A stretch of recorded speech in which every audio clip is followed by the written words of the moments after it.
నిలబెట్టి ఇన్వెస్టిగేట్ చేస్తారు. నాకు తెలీదు, గుర్తు లేదు, మర్చిపోయాను, ఏదో ఒక్కటి చెప్పు స్వామి అంటాడు ఆయన లాయర్. అట్లాంటి రిప్లేసే ఎక్కువ ఉన్నాయని మాకున్న సమాచారము, ఇన్ఫో. ఎవరో చెప్తారు కదా ఫీలర్స్, అవి. నేనేమంటున్నా, తెలీదు, గుర్తు లేదు, మర్చిపోయినా, అవి నాకే మెరక అనేదానికి నేను అసలు ఏది అడిగినా సమాధానం చెప్పిండు, సమాధానం చెప్పలే కాదు, ఇవే చెప్పిండు 3. ఆప్షన్ 1 తెలియదు, ఆప్షన్ 2 గుర్తుకు లేదు, ఆప్షన్ 3 మర్చిపోయినా.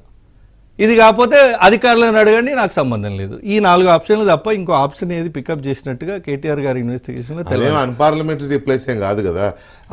అసెంబ్లీలో మంత్రులు కూడా సమాధానాలు చెప్తారు. నేను ఆ మాట నేను అనలేదు, ఇది అన్పార్లమెంటరీ అని కూడా నేను అనలేదు. కానీ ఆడ ప్రొడక్టివ్ అవుట్పుట్ ఏమి, కోఆపరేషన్ ఏమి దొరుకుతలేదు విచారణ సంస్థలకు అనేది మనకు బయట ఉన్న ఒక ఫీలర్.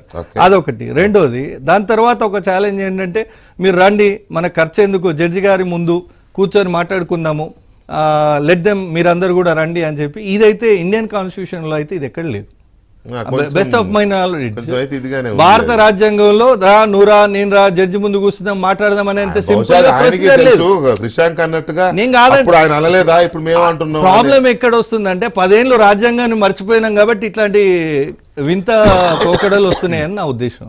10 ఏళ్ళు ఇక్కడ కేసీఆర్ రాజ్యాంగాన్ని అమలు చేశారు వాళ్ళ అధికారంలో ఉన్న 2 టర్మ్లు. సో కాబట్టి భారత రాజ్యాంగం పట్ల, లేదంటే దానికి ఉన్న ప్రొసీజర్స్ పట్ల కొంత మేబీ ఇది టచ్ పోయిందేమో కేటీఆర్ గారికి, ఇట్లా మాట్లాడిందని అనుకోవాల్సి వస్తే ఒకటి. 2, ఇట్లా లైట్ డిటెక్టర్కి ముందుకు రా అంటే నిజంగానే ముఖ్యమంత్రి స్థాయిలో ఏమన్నా వాద సంవాదాలు ఉంటే ఓకే, అదే ఒక సీఎం ర్యాంకులు ఎవరైనా మాట్లాడితే ఓకే, మీరు కాదు. 2, మీకు గతంలో కూడా రేవంత్ రెడ్డి గారు ఒక ఛాలెంజ్ చేశారు. అసలు ఈ ఛాలెంజ్ కోర్టుల కేసులు ఉన్నాయి, విచారణలు ఉన్నాయి, వాటి విచారణ జరుగుతుంది, అదేదో చట్టం తేలుస్తుంది, వాట్ ఈజ్ వాట్ అనేది చట్టం, దూద్ కా దూద్ పానీ కా పానీ, ఈడీ ఏసీబీలు తేలుస్తాయి. అప్పటిదాకా తొందర ఎందుకు, ఇంతే తొందరగా చేయాలి, లేదా నేను తప్పు చేయలేదని చెప్పుకునే ప్రయత్నంలో ఒక అడుగు ఇట్లా వేస్తుంది. నేనేమంటున్నా, ఇవాళ లైట్ డిటెక్టర్కి రమ్మంటున్నారు రేవంత్ రెడ్డి గారిని. మీరు ఆ రోజు వైట్ ఛాలెంజ్ చేసి డ్రగ్ టెస్ట్కి రమ్మన్నారు, నా నెయిల్ శాంపిల్, నా హెయిర్ శాంపిల్స్ ఇస్తా అన్నారు. కేటీఆర్ గారు ఎందుకు రాలేదు ఆ రోజు? సో నేనేమంటున్నా, ఛాలెంజ్ అంటే ఆ రోజు అందరూ ఛాలెంజ్ చేశారు. కొండా విశ్వేశ్వరరెడ్డి గారు, మీ పక్కనే ఉన్న ఆర్ఎస్ ప్రవీణ్ కుమార్ గారు కూడా ఛాలెంజ్ చేశారు కేటీఆర్ గారు.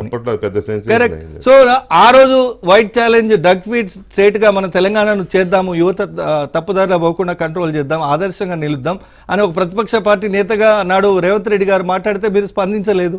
ఇవాళ వచ్చి లైట్ డిటెక్టర్ పెట్టండి, ఇవన్నీ కూడా అయ్యేగా పోయేగా కాదు, కొంత సినిమా అందరు సినిమాలో కూడా ఆయన అంటే ఇప్పుడు